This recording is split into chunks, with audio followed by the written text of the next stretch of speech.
Hello everyone, this is week one of a new set and today I'm demonstrating a simple landscape, mostly about skies and seas, painting as loosely as I can, at the same time keeping enough definition to tell the story.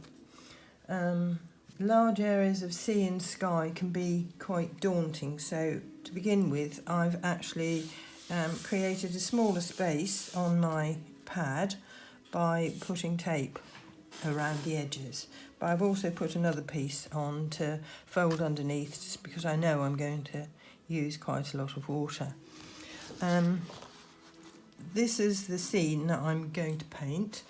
It's a scene that I know quite well. It's in Corfu, but it's a different aspect to any that I've painted before, and it's taken from a height, so I've got to try and get that aspect working, looking down. I'm going to change it, so don't ever hesitate to make things, put things in different places, change things around to make for a better composition. I'm not going to put the plants all the way across. I'm going to stop them at about here so that I have a nice lead in to the horizon through the sea. But the reason I particularly like this aspect is because there's a lovely loose area of water here, which I'm going to try to paint nice and loosely without putting too much work into it and detail. And the sky is a fairly simple sky without any shadows and things because it's a very bright day. And these are the colours I'm going to use. As you see, there are quite a few, but in fact a limited palette for the sky and the sea. The main colour is going to be in the plants and a little bit into the cliffs. I've put a piece of tape across to create a nice level horizon, which is very, very important, because if you actually didn't get that level and it was at an angle, it's game over really, because that's exactly where the eye will go when anybody looks at your painting. So measure from the top down, both sides, marks at the side on your tape, and just don't draw a line across, but just pop your tape across. You can see where my little marks are, and that will be peeled off in a little while. And the other thing to remember is don't have it exactly halfway down your page, because that's going to cut your picture completely in half, which again doesn't look great. Right, I'm going to wet the sky area using nice soft brush, which is a new one, and I tend to keep losing little bits of hair onto the paper, but if that happens, just move it away. It doesn't keep happening, it's only when a brush is new. Right, so being careful to go around my cliff edge here, although it wouldn't matter too much if I went over the edge there with the sky, because it's going to be darker than the sky anyway. Right, so I've mixed together ultramarine blue and cerulean to make a nice Mediterranean colour for the sky. Let's see what it looks like now that it's mingled a bit more. Yeah, that's a nice colour. I'll put a little bit more cerulean in. And then when I paint the sea, I'm going to put more still of the cerulean in, just to make it a little bit different to the sky colour. So there are some clouds to deal with, but I'm not going to put as much cloud in as I actually see in the painting, in the picture. And I can't hope to copy it exactly anyway, so I'm going to make it up. But the sky will always be deeper at the top of your paper because that's the area above your head. So starting to create some larger cloud shapes towards the top here, because they're the ones again that are above your head and nearest to you. As you go further down the page, the clouds are going to get narrower, smaller and less distinct, and that gives you a lovely sense of distance in the sky. So if you've wet the paper, and I know not everybody does, but I don't like getting marks into my sky that I'm not that fond of, and streaky. You're likely to get streaky marks that are difficult to remove. So I'm not too keen on working on a dry area for the sky.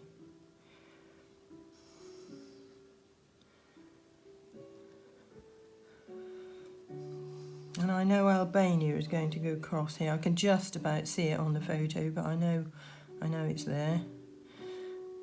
So I'm going to put that in as well. So I'm not worrying about any cloud area there. Right, so I've got some cloud now going on. Wash my brush. And I have a little dish of pieces of tissue all ready for me to create better shapes in the cloud areas.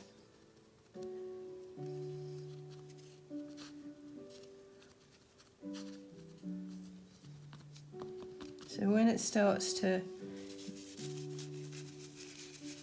get too coloured, get a new piece, because it just won't work otherwise. But I do like to leave some of the white paper as I have here, because actually you get better marks, I think, more natural looking cloud. And try to make a little soft pad with your tissue so that you don't get sharp edges appearing. Right. And I actually like this. I've been lucky there, because you never quite know what's going to happen. I'm going to leave it. I think that's enough. By the time I've got Albania in there, that's going to be maybe a little bit lifted off behind the cliffs here. Right, not too unhappy with that, and it's going to take a while to dry, so it's going to look different when it is dry. I'm going to have to switch off and wait for it to dry and then come back again. Okay, so the sky area isn't completely dry at the top, but I did just try and dry it off a little bit just above the horizon. Now I'm leaving my tape on at the moment while I just pop in the shape that I need for Albania. And I've got the same blue, but I've added a little bit of purple with it and quite a lot of water. You can see I've got my colours already made into pools so that I don't have to stop and mix halfway through. So if you're painting something like this, you need to have that already and try out on pieces of paper. Now I want to keep Albania looking really, really pale in the distance and not too big and not touching it too much. Famous last words. Right, so just seeing it with this purpley blue colour. And don't worry if you don't ever get the shapes of distant hills and mountains exactly as you see them. It doesn't really matter. But I know Albania is there, although I can only just see it. And sometimes you can see it more than others, but on this day not so much, obviously. So that's enough, and I'm not going to touch it anymore at the moment. I may go back and put a little bit of shape into it, but mostly you can't really see very much, so that's fine to be left like that. And I think at this point I can now take the tape away. So pull the tape away from your painting very slowly, having taken some of the sticky away before you apply it, and then you won't rip the paper. If you've got a good paper, it shouldn't happen anyway, but just to be on the safe side, take care when you remove it. Work away always from your painting. So cliffs next, I think. And I'm going to try and keep them as loose as possible, trying to remember all the time that I am meant to be painting loosely here. Using my greens. And the distant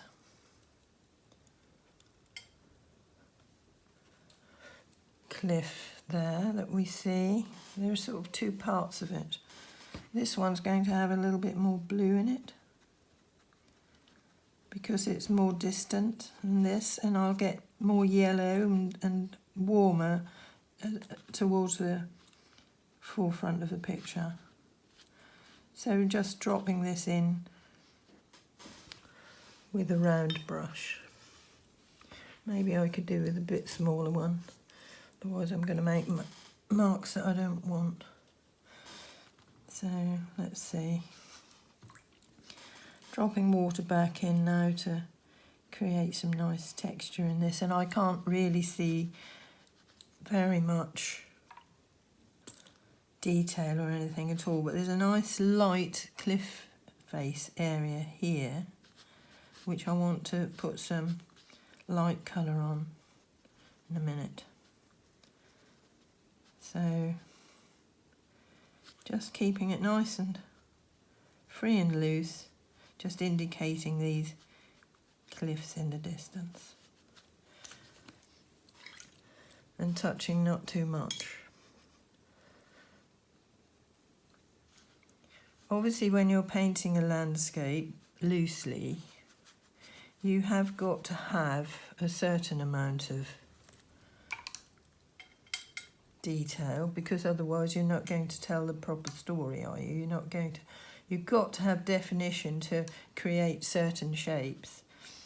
But at the same time, I want to make this green here a little bit more olive looking. But at the same time, just try not to touch too much, no more than you absolutely have to. It's good that these cliffs come down into the water space, because that way it's going to give me distance around at the horizon where the give me a better sense of distance. Sorry, I'm concentrating here at the moment because I'm working around some little white houses that I can see on the cliffs that I thought I might try and put in, but I haven't used masking fluid or anything. I didn't want to. So I'm getting warmer in colour now towards the front of the picture. Again, creating a sense of distance, hopefully. Not putting more detail in than I have to, but dropping water back in when painting loosely is always very, very helpful. So that's going to create texture. And at some point, when that's completely dry, I want to put some areas of a little patch of cypresses up there. I can't see them on my photograph, but they're a nice thing to pop into a picture like this because it just breaks up the skyline. Right, I'm going to let that dry and see how that pans out. But I think I can put my little patch of light here. It's a nice little area of... So that's a little bit of detail gone in there, but it's also got some dark as well, so dropping that on top.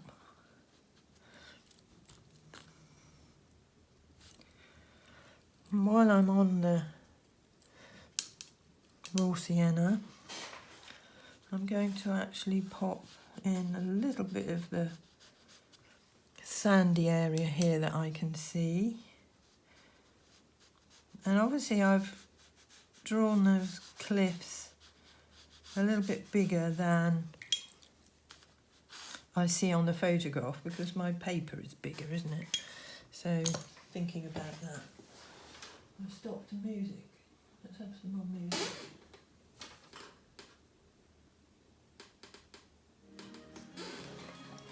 Right, I can now work on the sea, I think. I may go in again and put a little bit more texture into that cliff, but at the moment I'm just going to leave it and see how it dries up. It's always a good idea to allow things to dry before touching them up. Otherwise you'll get funny marks happening. Now for the sea. The sea, as I said, is lovely and soft and loose, and I want to try to create that. I've been debating whether or not to wet the paper, but I think I'll lose the shapes and where I need to get particular shapes if I actually do wet it, although I may just wet it a little bit over this side, because this is an area that hasn't got very much white paper showing, and it's going to be nice and loose if I just wet that area perhaps. But it's also got a lovely dark stripe on the horizon, so I've mixed up a darker blue here to get that in. And I'm going to use my flat brush for that lovely dark stripe on the horizon there. And it's good that I wetted the paper there, because now it's just sort of floating back down, which is nice. But I'm at the same time trying to leave a little tiny bit of white paper showing exactly where the line of the horizon is, because that gives another little help with the distant appearance. Right, so that sea goes off behind the cliffs there, and then I need to try and remember. So I'm adding a little bit more cerulean now with my ultramarine, just to change the colour of the sea slightly. I don't like to see it looking too different, because that isn't very natural looking. But what I want to try and do is reserve some white paper here, because there are some lovely sort of loopy marks going on where the sea is meeting the cliff and not quite making it and turning into foam at the edge there. I'm now going to change to my soft round brush in the hope that that's going to help me to get better marks.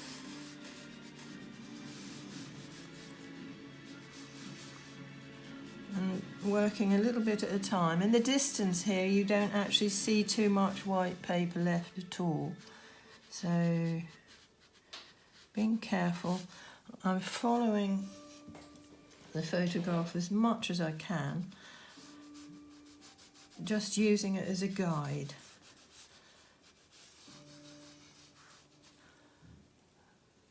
But at the same time, remembering that as I come further forward, I've got to start leaving white paper for the waves, and the waves are coming this way, so I need to now start making those sort of marks. Not worrying too much about this area because I know the plants are in the way there. But I've got a little bit more control, I think, using this round brush. With the flat brush, unless you've got a very stripy flat sea to work on, you're going to get sharp edges with trying to get something like this going on. So lots of water now, because it's getting paler here.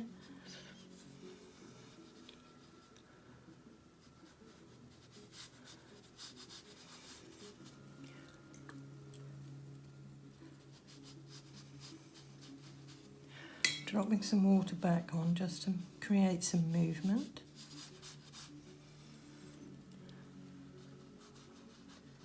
Trying to take my time as much as I can. When you're working on dry paper, you do actually have a little bit more time. Looking back all the time, seeing if there's anything I can soften that might be drying up too hard. Trying to create lovely movement in the sea, but keeping it gentle as well. It is a very gentle looking sea here.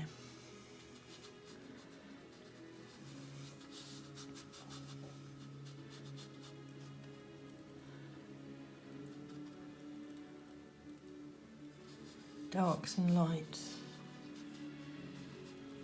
This is the grassy area, which I don't have to worry about.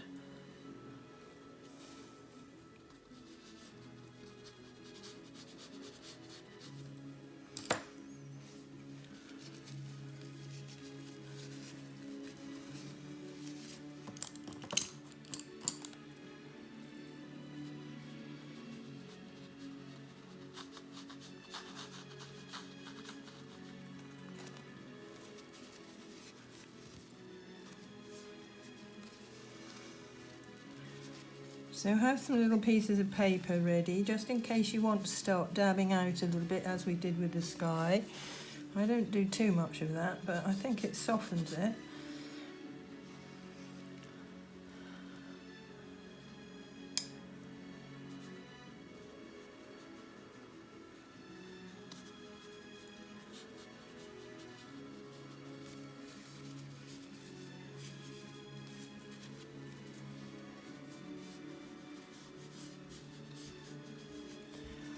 So a lot of white here now, and then at the edge of the sand.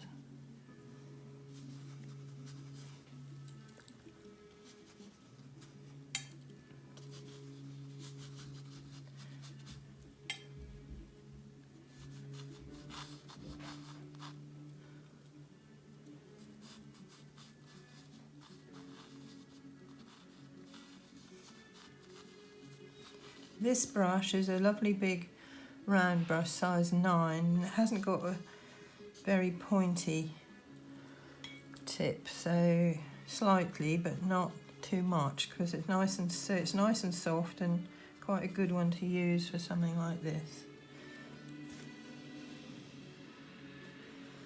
It's doing all little sort of lovely shapes here at the edge where we're getting close to the shore. So I'm trying to create that in a loose way.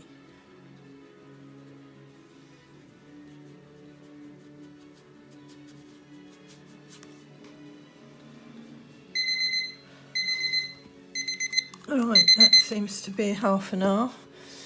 Either that or the bread is ready. So while it's still wet, I can actually drop in little bits of depth now. There isn't very much shadow at all. In fact, I can't really see any shadow at all. But I can see sort of darks and lights in the blue. But I really don't want to fiddle with it too much. I'd like to see what happens now when it's dry. But don't forget, if you've got a little eradicator brush, it will actually create, you can move the paint around nicely with it, keep it up straight so you don't scratch with the metal, but that's actually quite helpful in getting the right shapes at the end.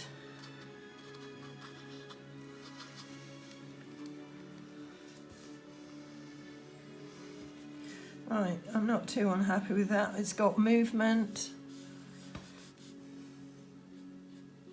which is what I was looking for. And I'm not going to touch it very much more at all. I think I'm just going to leave it now and see what happens when it's dry.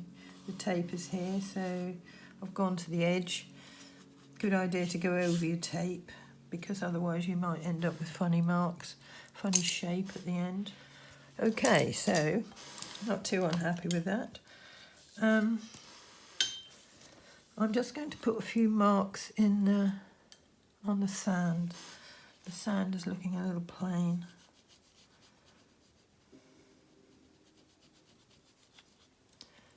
And a little bright maybe, but I don't know, sand can be bright.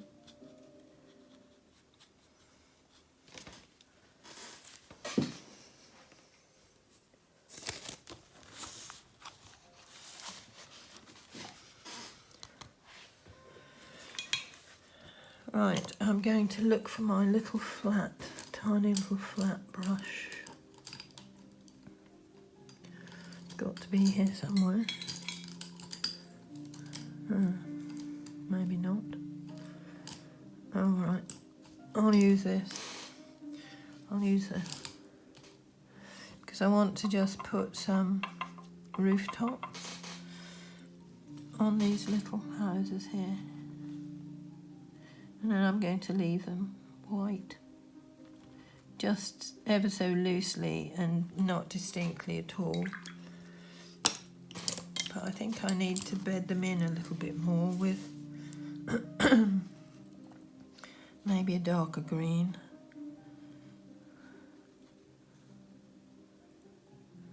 Pop a little bit of shadow.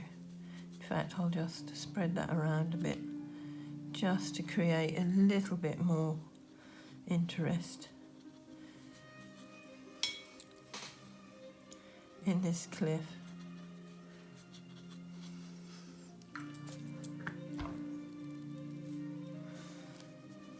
But nothing too precise, just leaving it now. So those little houses are sitting there now, and I suppose I could put a little touch of something in here to create some windows. Oh gosh, now that looks like a face. It's good enough. Nice place to live, good view. Okay, leave that to dry. Now I need to work on the grass. So sword brush, tissue in hand to wipe the ferrule so that the ferrule doesn't stay too wet. Greens out, and because it's this green area is in the front, I can actually be a little bit brighter with it, I think. So I'll just lay down some green first with my bigger brush. Keeping loose as possible anyway.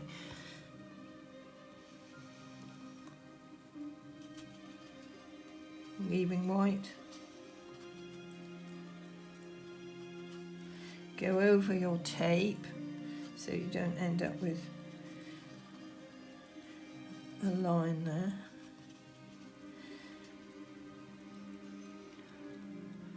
But this is a nice balance for the cliffs, if you see what I mean. And then we've still got a nice lead in towards the horizon. So I need to pull some of these grasses up now.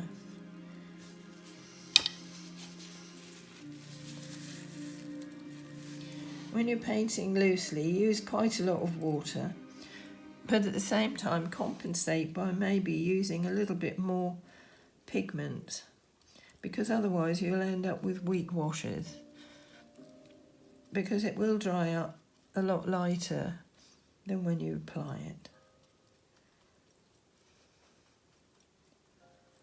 So lifted up some of this grass. So I hope you'll find something that you would like to paint this week. And as I said, it is always a good idea to paint a scene that you're familiar with, because that's going to help you to get a better picture, because if you're using your memory, it's always going to be helpful.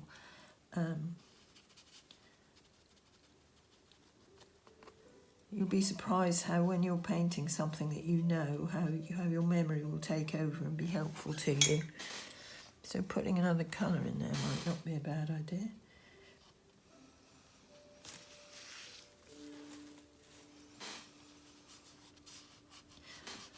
And that's all going to dry up, looking better.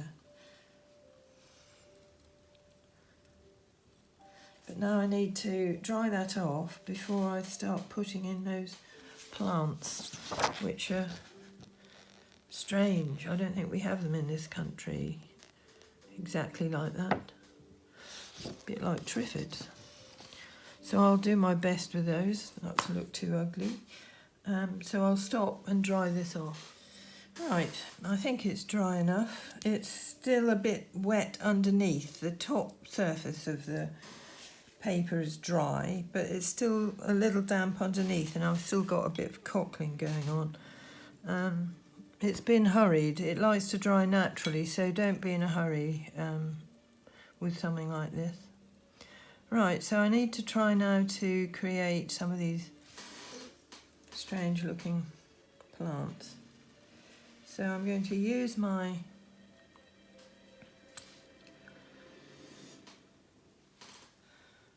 sword brush.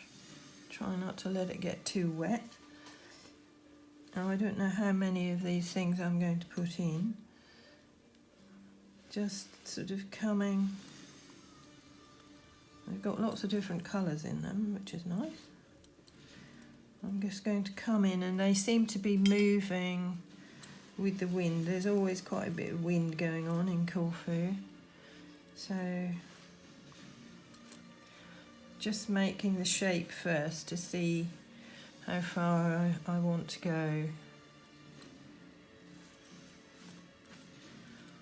And this is giving a lovely sense of movement actually, because of the fact that they are moving and in going in one direction, so that's helpful. So I'll leave it at that and start putting in. I'm running out of time anyway. Nice dark colours, and using this brush to create some of the little leaves that are on there. Don't know whether I'll get all this done, but I think you'll get the idea. Check upon my little flat brush. There's one. So with a little flat brush like this, you can make nice marks, because it's got a sort of feathery bit on the top.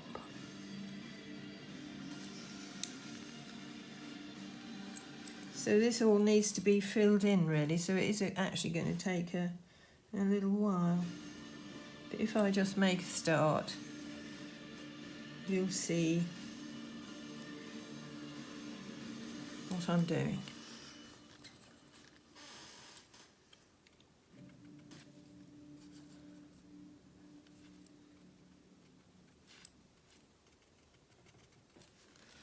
So maybe that brush would be better.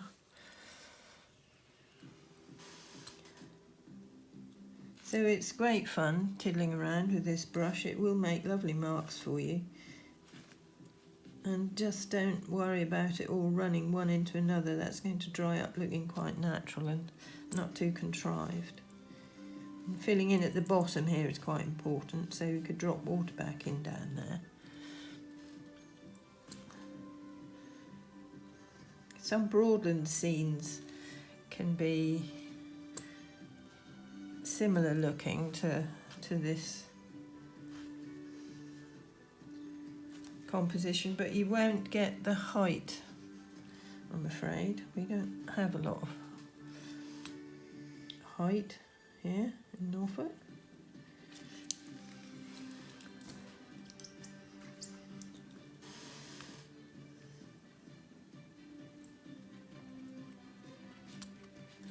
Right, I'll leave that. You can see what I'm going to do. I'm going to fill that in.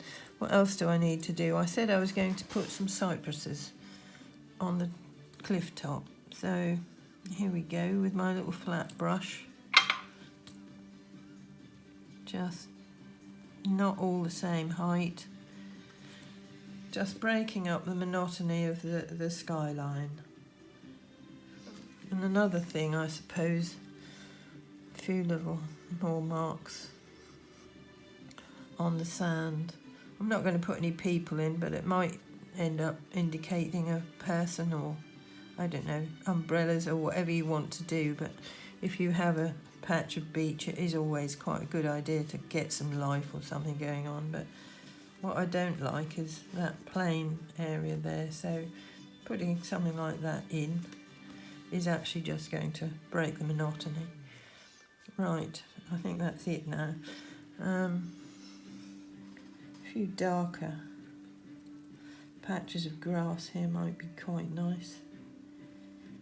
Coming out from the bottom of the page, I think, to balance that little cluster up there. I'm going to leave it. Apart from a piece of tissue here, clean tissue. I'm going to break up the clean water as well. Clean tissue. I'm going to pop in something to break up the line of the horizon. So for those who are not familiar with this, it's just a little piece of perspex that I've got here that's got some sail shapes. So just rubbing the paint away. Don't try to paint over the top of them, just leave that. But when it's dry, you could kind of indicate the shape of the boat underneath. Right, I think I'm there. And I guess it's reasonably loose.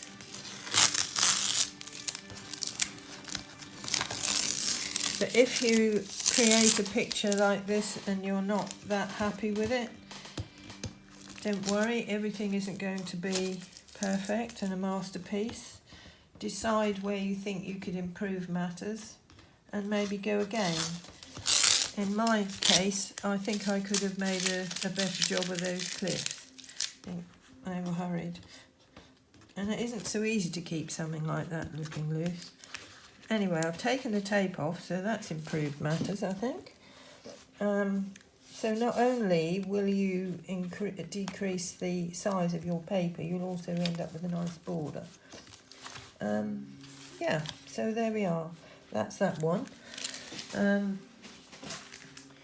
If you're more experienced, you might want to create a more complicated looking sky and maybe sea, whatever you've got, I don't know. But try for sky and sea this week. I've got a cliff in there and I've got an expanse of sand. And this time I have actually tried to include some life, which always is a good idea in a landscape, because it just gives another reason for having painted that particular aspect, and it just gives some movement. And I've splattered as well on the sand, but that's the only place you would need to do something like that. Right, so that's it for this week. Next week I'm going to paint another landscape, but I'll include some buildings next time. So have a good week, everyone, and I hope you enjoy painting a nice loose landscape. Take care. Bye-bye.